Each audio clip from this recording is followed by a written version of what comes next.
हरिओम. अष्टावक्र गीता. योगदास श्री जय गणेश जोशी यांचे प्रवचन. अध्याय 18, श्लोक क्रमांक 37. मूढो नाप्नोति तद्ब्रह्म यतो भवितुमिच्छति अनिच्छन्नपि धीरो हि परब्रह्म स्वरूप भाव. भावार्थ: मूढ त्याच्या इच्छेनुसार आत्मब्रह्मस्वरूप होण्याची इच्छा करतो, परंतु त्याला तसे होता येत नाही. परंतु धीरवीर इच्छा केलेली नसतानाही आत्मब्रह्मस्वरूपाचे भजन करतो.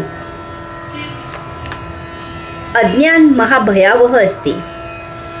बाळूला विचारले, बाळू, पांडव किती होते? हाताने 2 बोटे वर करून ती नाचवत बाळू म्हणाला, पांडव कॉटच्या खुराई इतके 3 होते. म्हणजे पांडव किती होते, कॉटला खूर किती असतात, 3 दाखवायला किती बोटे वर करावी लागतात, इत्यादी काहीही माहिती नाही. आता काय म्हणावे या अज्ञानाला? मी आफ्रिकेला असताना असे ऐकले की 1970 सालापर्यंत तेथील लोक जंगलातून चकाकणारे दगड आणत असत आणि परदेशी लोकांना केवळ मजुरी घेऊन देत असत. वर हे परदेशी मूर्ख लोक पैसे खर्च करून गारगोट्या विकत घेतात म्हणून ते परदेशी लोकांची टवाळी करत हसत असत. जेव्हा त्यांना समजले की हिरे माणके म्हणून काही जगाच्या बाजारपेठेत किमतीवान वस्तू आहेत, तेव्हा डोळे उघडले आणि हा प्रकार सरकारने कायदा करून ताब्यात घेतला.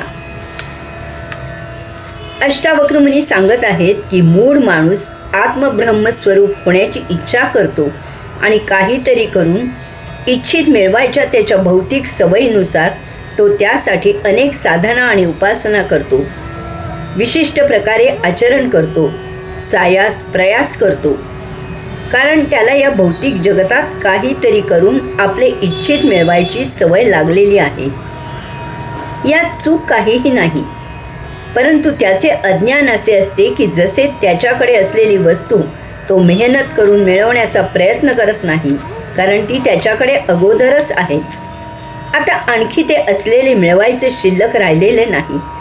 तसेच त्याच्याकडे मूलतःच असलेले तो जन्मतः जे आहे ते आत्मब्रह्मस्वरूप साधना आणि उपासना करून मिळवण्याचा प्रयत्न करतो.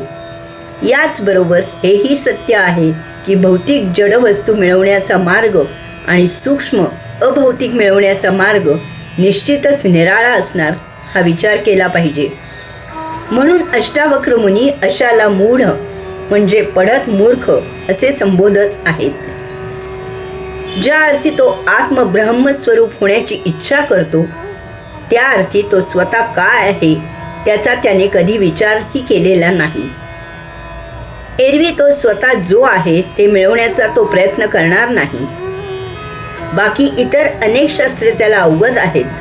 तो पंडित आहे, विद्वान आहे, परंतु हे सर्व पुस्तकी ज्ञान आहे, इतरांचा अनुभव आहे.